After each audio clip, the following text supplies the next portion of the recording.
There was a moment I realized something uncomfortable. It wasn't that I didn't know who I was. It was that becoming myself was starting to threaten the attachment I had learned to depend on. In attachment theory and in systemic work, we don't just ask who you are. We ask, who did you have to be to stay connected? Because sometimes what keeps us from becoming ourselves isn't fear of change, it's fear of losing connection. This is something I first noticed in my own life before I ever had language for it. Every time I tried to grow, set a boundary, slow down, choose differently, my body reacted like something was wrong. Not logically, but relationally. And what my training has helped me understand is that growth is never just an individual process. It's systemic. When one person changes, the entire system does. And attachment patterns are often the invisible force that pulls us back to the versions ourselves that we are trying to outgrow. Before I ever studied attachment formally, I felt it in my body. The tightening when I disappointed someone, the urge to try to explain myself, the guilt when I chose rest, the fear that I was doing too much by just being honest. From an MFT lens, attachment isn't about labels, the anxious, the avoidant, secure. It's about how our nervous system learned to stay in connection, how closeness worked, how we handled conflict, and what happened when you needed more. Those patterns don't just disappear because you become self-aware. They show up strongest when you're changing. And one of the hardest things for me to accept was that at some point, my attachment patterns weren't about love. They were about stability. In systems theory, we talk about homeostasis, the system's pull to stay the same.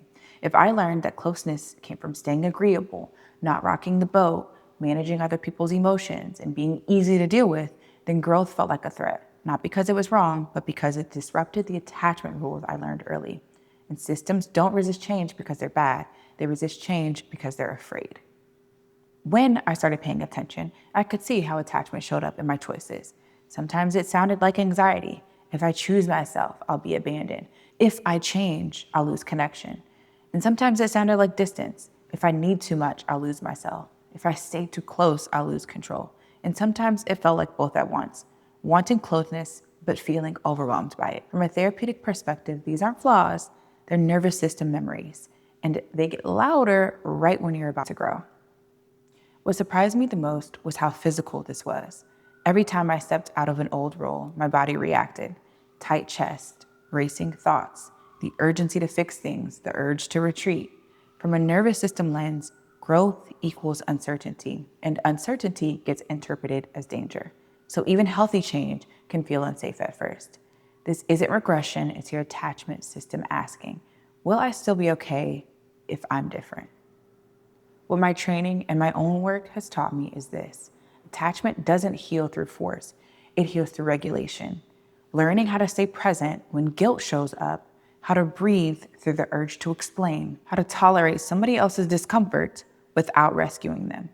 Regulation is what allows you to say, I can stay connected, but I can also stay myself. That's not easy work, but it is transformative.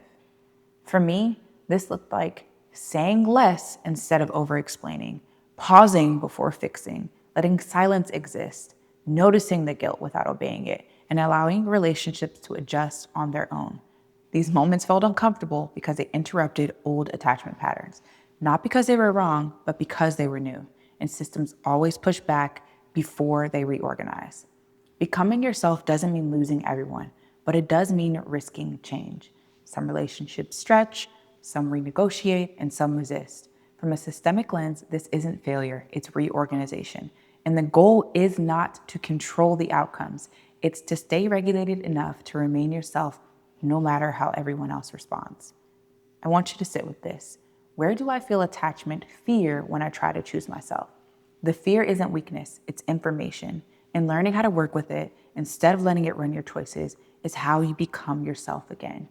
If you want to keep unpacking this with me, subscribe, because next we're talking about how to build new attachment experiences that don't require you to disappear to belong, and how to stay grounded while your relationships and your identity begin to shift. Until next time.